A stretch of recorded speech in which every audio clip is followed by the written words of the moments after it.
کہ ہم نا چھوٹی موٹی سیاست، یہ چھوٹی موٹی سیاست سارے لوگ ہی کرتے ہیں، خاندان کے اندر بھی ہو رہی ہوتی ہے، گھر میں بھی ہو رہی ہوتی ہے، محلے میں بھی ہو رہی ہوتی ہے، مسجد میں بھی ہو رہی ہوتی ہے، چھوٹی موٹی سیاست کر کے نا پھر ہم دنیا میں جینا چاہتے ہیں، کیا ملے گا؟ کچھ بھی نہیں۔ آپ یہ دیکھیں کہ وہ کسی درویش نے کہا تھا کہ جیڑیاں گڈیاں آپ پہ ہی اڈیاں، وہ نہ چڑھن اونچائیاں۔ جیڑیاں گڈیاں کوئی سیاست کر کے چڑھتا ہے نا، چلاکی کر کے، کوئی گیم چلا کے، ہو سکتا ہے تھوڑی دیر کے لیے شو ہو جائے لیکن لمبا نہیں چلتا۔ جیڑیاں گڈیاں آپ پہ ہی اڈیاں، وہ نہ چڑھن اونچائیاں، اوہی گڈیاں اچیاں اڈیاں جیڑیاں سائیاں آپ چڑھائیاں۔ اگر آپ اللہ رسول کی مدد کے ساتھ آگے بڑھیں گے تو آپ مضبوط، اور یہ جو تہمات ہے نا اس سے مہربانی کریں بچیں۔ اوہام پرستی ہے نا، جو مطلب بڑا کمزور لگتا ہے جب کچھ شخص یہ بات کہتا ہے کہ مجھے خواب آئی تھی تو میں بڑا پریشان ہوں، بھی صدقہ دے لے۔ اور اگر کچھ ہو بھی گیا خدا نخواستہ تو پھر بھی رب کریم کے جو اللہ کی طرف سے آنے والی آزمائش ہے وہ بندے کا نفع ہی کرتی ہے۔ حضور نے فرمایا میرا مومن ہمیشہ فائدے میں ہے، نعمت ملے تو شکر کر کے فائدہ، اور مصیبت آ جائے تو صبر کرنے میں فائدہ۔ تو یہ تو فائدہ ہی فائدہ ہے، پریشانی کس بات کی؟ بخاری مسلم میں آپ کو حدیث ملے گی، حضرت ابو ہریرہ رضی اللہ تعالیٰ عنہ فرماتے ہیں کہ نبی پاک صلی اللہ تعالیٰ علیہ وآلہ وسلم کے صاحبزادے جناب ابراہیم علیہ السلام کا وصال ہوا۔ حضور بڑا روئے، حضرت انس بن مالک بھی راوی ہیں ایک جگہ پہ اس حدیث کے، اور ان کا وصال بھی حضور کی گود مبارک میں ہوا۔ مقدس داڑھی پہ آنسو گرے، عرض کی یا رسول اللہ صلی اللہ علیہ وسلم آپ بھی رو رہے ہیں؟ تو حضور نے فرمایا میرا بیٹا گیا، لیکن میرے دل اور زبان پہ وہی ہے جس سے میرا رب راضی ہوتا ہے۔ سرکار کی آنکھوں میں آنسو آئے۔ اتفاق کی بات کہ جس دن حضور کے صاحبزادے کا وصال ہوا اسی دن سورج کو نا گرہن بھی ہو گیا۔ اتفاق کی بات، توجہ ہے میری بات پر؟ سورج کی گرہن جب ہو نا تو اس وقت نماز پڑھنے کا ارشاد فرمایا گیا ہے، نفل پڑھو، استغفار پڑھو۔ ہمارے ہاں جو مسئلے پھیل جاتے ہیں نا، لوگ پوچھتے ہیں کہ وہ اگر کوئی خاتون حاملہ ہے تو اب کیا کرنا ہے؟ پیدل جو فتوے ہیں یہ اتنے زیادہ ہیں اور ان کو پروموٹ کیا سمجھ نہیں آتی۔ میں کئی فتوے ایسے ہیں میں آج تک تلاش کر رہا ہوں کس مفتی نے دیا ہے، وہ مفتی نہیں مل رہا۔ مثلا حق مہر 32.25 روپے ہے، پتہ نہیں کس نے لکھ دیا ہے، کہاں آ گیا ہے، ملا ہی نہیں بندہ۔ کوئی ملے تو اس سے کہنا کہ تو رجوع کر لے، تو کوئی مل ہی نہیں رہا سرے سے۔ یہ جس نے عمرہ کر لیا اس پہ حج فرض ہو گیا، اور یہ پتہ نہیں کس نے مسئلہ بیان کیا، کس طرح فرض ہوگا جب اس کے پاس استطاعت ہی نہیں ہے جانے کی۔ تو یہ بہت سارے مسائل ایسے ہیں کہ آپ جو ہو جاتے ہیں عوام کے اندر معروف۔ تو سورج کو گرہن ہو گیا، میری بات کو آپ سمجھیں گے، حضور کے صاحبزادے کا وصال ہوا، سورج کو گرہن ہو گیا۔ کچھ لوگوں نے بات جوڑ دی، کہا دیکھو آج نبی پاک علیہ السلام کے صاحبزادے نے وصال فرمایا تو سورج کو بھی گرہن لگ گیا، جڑ گئی نا بات۔ اب حضور چونکہ عقیدوں کے تحفظ کے لیے سرکار نے جمعے کا انتظار نہیں کیا کہ جمعے والے دن بتا دوں گا۔ اس طرح لوگ کمزور پڑ جاتے ہیں، عقیدے کمزور پڑے تو لوگ کمزور ہو جاتے ہیں۔ سرور کائنات علیہ السلام نے فرمایا فوراً لوگوں کو مسجد بلاؤ۔ لوگ بھی تجسس میں تھے کہ آج تو بظاہر غم کی کیفیت ہے تو آج حضور نے کیوں بلایا؟ تو نبی کریم صلی اللہ علیہ وسلم نے لوگوں کو مسجد میں جمع کر کے فرمایا سنو بھائی، یہ چاند اور سورج کو جب گرہن ہو تو یہ اللہ کی نشانیوں میں سے نشانی ہے، اس موقع پر استغفار کیا کرو۔ کسی شخص کے دنیا سے جانے کا اس کے ساتھ کوئی تعلق نہیں ہوتا۔ اتنا ضروری کام ہے کہ حضور نے، میں بخاری مسلم کر رہا ہوں، تاکید فرمائی، اصلاح کرو اپنے نظریات کی۔ کیا آپ کو عرض کریں، ہم لوگ اتنے کمزور ہو گئے ہیں فکری طور پر، اتنے کمزور ہو گئے ہیں نظریاتی طور پر، جو 2-4 ٹال پہن کے آ جاتا ہے، کوئی 2-4 دم درود کر دیتا ہے، اس کے پیچھے لگ جاتے ہیں۔ ہم نے معیار شریعت کو سمجھا ہی نہیں کہ وہ لوگ اصل ہمارے پیشوا ہیں۔ دین میں پیر کون ہوتا ہے؟ پہلے دین کا علم حاصل کرے، پھر اس پہ عمل کرے، عمل میں اخلاص پیدا کر لے، وہ کامل مرشد ہو گیا۔ یہ حضرت مجدد صاحب نے لکھا ہے، مکتوبات شریف آپ دیکھ لیں، علم کے اوپر پھر عمل، اور عمل میں اخلاص، اتنی سی بات ہے۔ تو ہم نے کیا کیا، ہم قائل ہیں جی وہ گئے تھے تو اس نے کہہ دیا تھا تو ہو گیا تھا، تو بھائی وہ تو ڈاکٹر بھی کہتا ہے کہ آپ 3 مہینے میں ٹھیک ہو جائیں، دوائی لکھ دیتا ہے تو بندہ ٹھیک ہو جائے، اس کو پیر مان لیں۔ کیا بات کرتے ہیں آپ؟ اور اس نے کہا تھا فلانا کام فلانے ٹائم پہ ہو جائے گا، تو وہ تو میرا مائد بھی کہتا ہے کہ آپ 6:15 پہ پہنچ جائیں گے، اس کو مرشد مان لیں۔ کیا بات کرتے ہیں؟ آپ اپنے عقیدوں کو مضبوط کریں۔ پیری مریدی کے ہم قائل نہیں، بلکہ ہم تو غلام ہیں، پیروں کے غلام ہیں۔ ہم یہ نہیں کہتے میں فلانی جگہ مرید ہوں، ہم کہتے ہیں غلام ہے فلانی جگہ کے، نوکر ہے۔ کچی پکی پیری مریدی کے تو قائل ہی نہیں، لیکن یہ ہے کہ پیری مریدی تو عقیدہ توحید کو مضبوط کرتی ہے، صوفی تو ذائقہ چکھاتا ہے توحید کا، ذائقہ۔ میں آپ کو ایک بات عرض کروں، صوفیاء کی ڈیوٹی تو زیادہ ہے۔ جب کوئی بندہ آیا نا، اس نے آ کے کہا میرے پاس اولاد نہیں، تو اس کے لیے دعا بھی کرنی ڈیوٹی ہے۔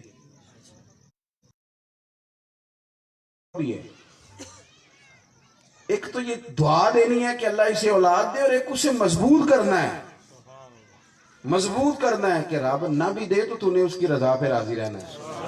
یہ بھی صوفی کی ڈیوٹی ہے کہ اس کی رضا پہ راضی رہنا، اپنے عقیدے کو مضبوط کریں، ذہنی طور پر، فکری طور پر اپنے، یہی معاملہ عقیدہ رسالت کا ہے۔ آپ مضبوط ہو جائیں کہ ہم نے نبی پاک کی غلامی کر لی۔ ناراض ہو گئے ہو؟ میں ٹوٹ جانا چاہتی، توجہ تو کرے نا کیا کرا۔ جس دن شادی کرتے ہو، جو حضور کا غلام ہے نا، اسے شرم نہیں آتی حضور کی غلامی کرتے، اسے تو فخر محسوس ہوتا ہے، تو ناز کرتا ہے حضور کا غلام، ناز۔ یہ کیا بات ہوئی کہ وہ محسوس کرے کہ لوگ کیا کہیں گے، دنیا کیا کہے گی، میں اب جناب میں ولیمے والے دن بھی نعت شروع کر لوں، مہندی والے دن بھی نعت۔ کہتے ہیں لوگ، جو کہیں پکے لوگ، پکے مضبوط باتیں۔ حضرت سیدنا سلمان فارسی رضی اللہ تعالیٰ عنہ گورنر بن گئے۔ لوگوں کے پاس پیسے آ جاتے ہیں نا، تو پھر انہیں 11ویں شریف کی دلیل ہی کو نہیں ملتی۔ ان کی دادی پردادی 11ویں پکاتی تھی، 4 پیسے آ جائیں تو پھر لوگوں کو میلاد شریف کی دلیل ہی نہیں ملتی۔ تو لوگ سمجھتے ہیں نا کہ نئی نئی باتیں کرنا فیشن ہے۔ حضرت سلمان فارسی رضی اللہ تعالیٰ عنہ گورنر بن گئے، گورنر۔ دسترخوان پہ بیٹھے تھے، کئی ملکوں کے وزیر سفیر آئے ہوئے تھے، کھانا کھایا جا رہا تھا۔ اب فرمایا یہ گیا ہے کہ اگر تمہارے ہاتھ سے کھانا دسترخوان پہ گر جائے تو اٹھا کے کھا لو، اللہ تمہاری بخشش کر دے گا۔ دسترخوان بچھائے اس لیے جاتا ہے کہ صاف رہے جگہ۔ ایک لقمہ گرا تو حضرت سلمان فارسی نے اٹھا کے کھا لیا۔ مشورے دینے والے بھی بڑے لوگ ہوتے ہیں، ہمارے بچے بھی سمجھاتے ہیں کہ ابا جی حالات بدل گئے ہیں، اب دور وہ نہیں رہا۔ تو ایک نے نا حضرت سلمان فارسی کے کان میں کہا، حضور یہ آپ کیا کر رہے ہیں، یہ لوگ کیا کہیں گے، انہیں کھانا نہیں ملتا، آپ رہنے دیں، میں اٹھا لوں گا، آپ نہ اٹھائیں۔ پکے تھے حضور کی غلامی، پکے، اور انہوں نے شرح کہ ہم نبی پاک کے غلام ہیں۔ ایسے نہیں کہ اس بات میں تھوڑی سی پریشانی ہے، وہ ان کو کبھی شوق آیا ہو کہ نہیں تھوڑا سا پینٹ کوٹ بھی ہو ہی جاتا کبھی تو اچھا تھا، معاذ اللہ یہ ڈیزائن بھی تھوڑے، نہ پکے کھڑے۔ کہا کہ حضور آپ یہ کیا کر رہے ہیں، لوگ دیکھ رہے ہیں۔ تو حضرت سلمان فارسی جلال میں آ گئے، نہ کہ کان میں بات ہوئی تھی، کان میں جواب دے سکتے تھے، فرمانے لگے چپ کر، تو کیا کہتا ہے میں ان 4 دنیا داروں کے لیے اپنے نبی پاک کا طریقہ چھوڑ دوں؟ فرمانے لگے میں تو مدینے کے باغوں سے کھجوریں اتار کر بیچا کرتا تھا، یہ آج میرے سر پر جو عزت کے بال ہیں یہ محمد عربی کے اگائے ہوئے ہیں، یہ حضور نے مجھے عزت دی۔ مجھے کچھ شرم آتی ہے کہ میں دیکھوں کہ یہ لوگ جس نے جو کہنا ہے وہ کہے، غرض نہیں، ہم نے تو اپنے محبوب کو راضی کرنا ہے۔ آپ جب پکے ہو جاتے ہیں نا، پکے فکری طور پر، پھر مزہ آتا ہے، پھر مزہ۔ آپ یقین کریں میں نے وہ نوجوان دیکھے ہیں جو کہتے ہیں ابا جی آپ برادری کو لے کے چلے چاہے نہ لے کے چلے، میری شادی پہ بینڈ باجا نہیں آئے گا، اس لیے کہ میرا رشتہ مدینے والے رسول کے ساتھ ہے۔ وہ صاف صاف کہتے ہیں، صاف صاف، کہ کام وہ ہوگا جو حضور نے بتلایا ہے، یہاں کوئی جہیز کا مطالبہ نہیں ہوگا، یہاں کوئی غیر شرعی حرکت نہیں ہوگی۔ آپ مضبوط ہوں حضور کی غلامی، مضبوط ہوں۔ آپ اپنے آپ کو، میں نے ایک تو میں سفر بڑا مجھے کرنا پڑا، تھک گیا ہوں، اور دوسرا یہ کہ زیادہ تقریر لمبی کرنے کی میری طبیعت بھی نہیں ہوتی۔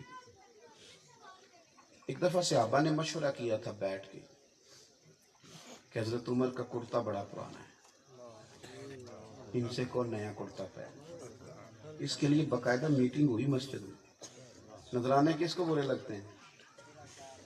جوڑے کس کو برے لگتے ہیں؟ نئے نئے جوتے، نئے نئے ڈیزائن کس کو برے لگتے ہیں؟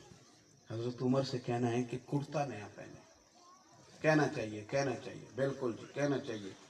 بھئی حضور صلی اللہ علیہ وسلم کے زمانہ مبارکہ میں تو جنگوں کا دور رہا، بظاہر اتنی وسعت نہیں تھی۔ حضرت ابو بکر کے زمانے میں بھی، اب تو بڑے بڑے مال آ رہے ہیں، بحرین سے اتنا مال آیا، مال غنیمت، تو اب سب کو ملتا ہے، تو عمر کو بھی ملتا ہے حصہ، تو ایک کرتا نیا لے لیں، کہنا چاہیے۔ ایک صحابی کہنے لگے کہنا تو چاہیے، پر وہ شعر بھی بتاؤ جو عمر سے بات کرے، اس کا نام بتاؤ جو کہیں گے۔ انہوں نے کہا جی ہے ہمارے پاس۔ کہا کون؟ کہا سیدنا مولا علی شیر خدا، ان سے کہتے ہیں وہ جناب عمر سے بات کریں۔ حضرت مولا علی شیر خدا سے کہا جناب یہ مسئلہ ہے، جناب عمر سے کہنا ہے بڑے بڑے وزیر سفیر ملنے آتے ہیں، یہ وہی 17 پیوند کرتے کو لگے پہن کے بیٹھ جاتے ہیں، ان سے کہنا ہے کہ کپڑے کرتا نیا خریدے۔ حضرت مولا علی کہنے لگے بات تمہاری ٹھیک ہے، کہنا بھی چاہیے، اور یہ بھی ٹھیک ہے کہ وہ میری مانتے ہیں، پر یہ بات میں نے بھی کوئی نہیں کرنی، میں عمر کو جانتا ہوں کہ میں نے نہیں کرنی۔ کہا جناب پھر؟ فرمانے لگے ایک جگہ تمہیں بتاتا ہوں، وہاں جاؤ تمہارا مسئلہ حل ہو جائے۔ کہا وہ کون سی؟ کا سید عائشہ صدیقہ سے رضی اللہ تعالیٰ، ماں ہے نا مومنوں کی، تو ان کا درجہ ہے۔ حضرت عائشہ صدیقہ نے پیغام بھیجا، فاروق اعظم دوڑے گئے، جا کے پردے کے پیچھے پہ، اماں جی میں نے دیر تو نہیں کر دی آنے جانے، میرے لیے حکم۔ تو سیدہ پاک فرمانے لگی امیر المومنین بڑے بڑے وزیر سفیر آتے ہیں، اور اب اللہ نے وسعت بھی دے دی ہے، لوگوں کو 50 ہزار دینار ملتے ہیں بدری سے، آپ کو بھی حصہ ملتا ہے، تو ایک کرتا نیا لینے میں کیا حرج ہے؟ لے لیں، لوگوں کے بیچ بیٹھنا ہوتا ہے، اللہ نعمت دے تو اثر دیکھنا پسند بھی کرتا ہے۔ حضرت عمر ہر جگہ سوال جواب نہیں ہوتے، ہاں کچھ جگہ چپ بھی کر رہنا چاہیے۔ جناب عمر کہنے لگے اماں جی ٹھیک ہو گیا، آپ جیسے حکم کریں گی میں ویسے تیار، لیکن اگر اجازت دیں تو ایک بات کر لوں۔ سیدہ عائشہ صدیقہ نے فرمایا کیجئے۔ تو جناب عمر فرمانے لگے اماں جی یہ جو کرتا میں نے پہنا ہے نا، حضور کے زمانے میں میں یہی پہنتا تھا، حضرت صدیق اکبر کے ساتھ جب میں بیٹھتا تھا نا یہی رنگ ہوتا تھا ہمارا، ہم نے یوں ہی وقت گزارا، یہی ہماری اصل ہے۔ اسی غریبی میں ہم اکٹھے رہے، اسی میں بدر، احد، حنین، خندق دیکھی۔ آپ کہتی ہیں حکم کرتی ہیں تو میں خرید لیتا ہوں، لیکن یہ وہ میری کیفیت ہے جو حضور کے سامنے دل کرتا ہے اسی طرح نبھا جاؤں۔ لے سجنا سا توڑ نہیں پائی، دل کرتا ہے اگر آپ حکم کریں تو میں حاضر ہوں۔ اللہ اکبر۔ حضرت عمر بات کر کے خاموش ہو گئے تو سیدہ عائشہ صدیقہ ہچکیاں لے کے رونے لگی۔ کہا عمر آپ جائیے، آپ جو کہتے ہیں وہ ٹھیک ہے۔ صحابہ منتظر تھے کہ ہم پوچھیں گے سیدہ سے کیا بنا۔ حضرت عمر گئے تو وہ لوگ سامنے آئے، اماں جی کیا بنا؟ جناب عائشہ صدیقہ کہنے لگی تم کہتے وہ بھی ٹھیک ہے، پر جو عمر کہتا ہے وہ بالکل ہی ٹھیک ہے، وہ بالکل ہی، وہ راضی رہتے تھے حضور کے طریقے پر چلنے میں۔ انشراح صدر تھا، قلبی وابستگی تھی، ذہن کھل گئے، اب انہیں کوئی پریشانی نہیں تھی۔ ایک بات آخر میں اور کرتا ہوں، اس کو بھی سننا۔ یہ قبر حشر کے مسئلے میں جو بڑا بعض لوگ ڈپریشن کا شکار ہو جاتے ہیں نا، بالخصوص یہ کرونا کے دنوں میں، مریں گے تو وہاں کھڑکی کوئی نہیں، دروازہ کوئی نہیں، بالکل ٹھیک ہے، ایسی بات نہیں۔ جس شخص نے حلال حرام کی تمیز نہیں کی، جس نے غریب پہ ظلم کیا، اللہ اور اس کے رسول صلی اللہ علیہ وسلم کے احکامات کی معاذ اللہ پرواہ نہیں کی، وہ ضرور یہ احساس رکھے کہ قبر جہنم کے گڑھوں میں سے گڑھا ہے، اور وہ ضرور اس بات کو سمجھ لے کہ جس سڑک پہ وہ چل رہا ہے، جو آدمی پاک پتن شریف کی سڑک پہ چڑھے گا تو پاک پتن ہی آئے گا نا، ایسا تو نہیں ہو سکتا کہ سائی وال آ گئے۔ تو آپ کو پتہ ہے، مجھے بھی پتہ ہے کہ میں جس رستے پہ جا رہا ہوں یہ رستہ کون سا ہے، دینداری کا ہے کہ دنیا داری کا ہے، آپ خود دیکھ لیں ہماری ڈائریکشن کیا ہے, ہم سارا دن کیا کرتے ہیں, کیا سوچتے ہیں, غلبہ کیا ہے. ہماری ڈائریکشن اگر اس طرح کی ہے تو ٹھیک ہے, پھر سامنے جہنم کا گڑھا ہے. لیکن اگر آپ نے حلال حرام کی تمیز کی ہے, اللہ رسول کے احکامات کا لحاظ کیا ہے, دین کی شرم محسوس کی ہے, آپ کے دل کے اندر وہ ساری کیفیات موجود ہیں, تو پھر جہنم کا گڑھا نہیں ہے قبر. پھر آپ مریں تو کھڈے میں نہیں جائیں گے, پھر مریں گے تو باغ میں جائیں گے. میں کیا سوچے, یعنی کسی کو پتا ہو کہ میں نے ابھی تھوڑی دیر میں باغ میں چلے جانا ہے. باغ, اور باغ بھی معمولی نہیں, روضۃ من ریاض الجنہ, جنت کے باغوں میں سے.